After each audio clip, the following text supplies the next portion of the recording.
probinsya ng Catanduanes idineklara ng mapayapa at militar. Ibibigay na sa pulisya at lokal na pamahalaan ang pagmementena o pagpapanatili ng peace and order sa lugar. Narito ang ulat ni Waywaya Macal. 2 dekada naging problema ng probinsya ng Catanduanes ang komunistang grupong New People's Army dahil sa pagpapaigting ng operasyon ng militar sa probinsya na sinimulan pa noong 2001. Ngayon ay handa na ang AFP na ideklarang conflict manageable and ready for further development ang Catanduanes.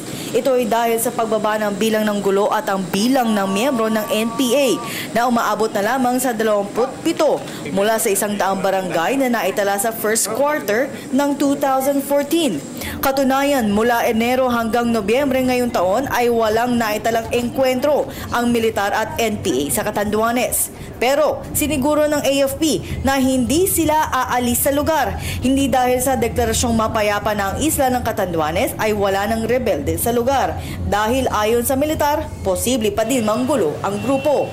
Bagkus, naisa lamang nilang ibigay ang responsibilidad sa pulisya at lokal na pamahalaan para mamentena ang peace and order. Sa bisa ng Memorandum of Agreement ng lokal na pamahalaan, sa harap ng publiko ay pinirmahan ito ng gobernador at militar upang pagtibayin pang lalo ang deklarasyon na conflict manageable na ang Catanduanes. Ito naman ang magiging aksyon ng gobernador sa kanilang lugar matapos ang deklarasyon.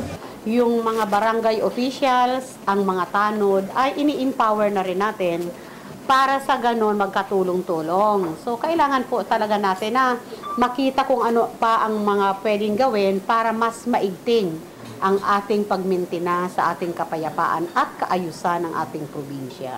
Ayon naman kay General Gregorio Catapang, malaki na ang pinagbago ng probinsya na dating naging tahanan ng mga rebeldeng komunista. Kaya naman anya, ito ay isang makasaysayang araw para sa kanila. Napakalaki ng pagbaba ng NPA na kilusan dito.